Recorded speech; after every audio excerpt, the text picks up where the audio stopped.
രാജ്യത്ത് ക്രൈസ്തവർക്കെതിരെ അക്രമങ്ങൾ വർദ്ധിക്കുന്നതിൽ രാഷ്ട്രപതിയും പ്രധാനമന്ത്രിയും നടപടിയെടുക്കണമെന്ന് 400-ലധികം നേതാക്കളും 30ഓളം സഭകളും ഇക്കാര്യം ആവശ്യപ്പെട്ട് വാർത്താക്കുറിപ്പ് പുറത്തിറക്കി. സംഘപരിവാറിന്റെ നേതൃത്വത്തിൽ ക്രൈസ്തവർക്ക് നേരെ അക്രമം തുടരുന്നതിനിടെയാണ് വാർത്താക്കുറിപ്പ്. ഇക്കഴിഞ്ഞ ക്രിസ്തുമസ് ആഘോഷവേളയിലടക്കം രാജ്യത്തുടനീളം 14 അക്രമ സംഭവങ്ങളാണ് ക്രൈസ്തവ വിഭാഗങ്ങൾക്ക് നേരെ ഉണ്ടായത്. ഇതിന്റെ പശ്ചാത്തലത്തിലാണ് അക്രമികൾക്കെതിരെ നടപടിയെടുക്കണമെന്നാവശ്യപ്പെട്ട് ക്രിസ്ത്യൻ നേതാക്കൾ രംഗത്തു വന്നത്. ക്രൈസ്തവ വിഭാഗങ്ങൾക്ക് നേരെ അസഹിഷ്ണുതയും ശത്രുതയും വർദ്ധിക്കുന്നതിനെ നേതാക്കൾ അപലപിച്ചു.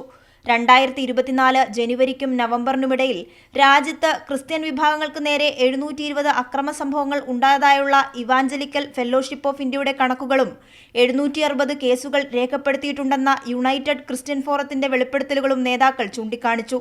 മതസ്വാതന്ത്ര്യത്തിനുള്ള ഭീഷണികൾ, വർദ്ധിച്ചുവരുന്ന വിദ്വേഷപ്രസംഗം, ദളിത് ക്രിസ്ത്യാനികൾക്ക് പട്ടികജാതി പദവി നിഷേധിക്കൽ തുടങ്ങിയവയിലെ ആശങ്കയും അവർ പങ്കുവച്ചു.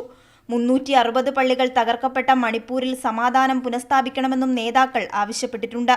ന്യൂനപക്ഷങ്ങളെ ലക്ഷ്യം വെച്ചുകൊണ്ടുള്ള അക്രമങ്ങളിൽ അന്വേഷണത്തിന് ഉത്തരവിടണമെന്നും മതസ്വാതന്ത്ര്യത്തിനുള്ള ഭരണഘടനാപരമായ അവകാശങ്ങൾ സംരക്ഷിക്കുന്നതിന് സംസ്ഥാന സർക്കാരുകൾക്ക് മാർഗനിർദ്ദേശം നൽകണം തുടങ്ങിയ ആവശ്യങ്ങളും നേതാക്കൾ വാർത്താക്കുറിപ്പിൽ ചൂണ്ടിക്കാണിച്ചു.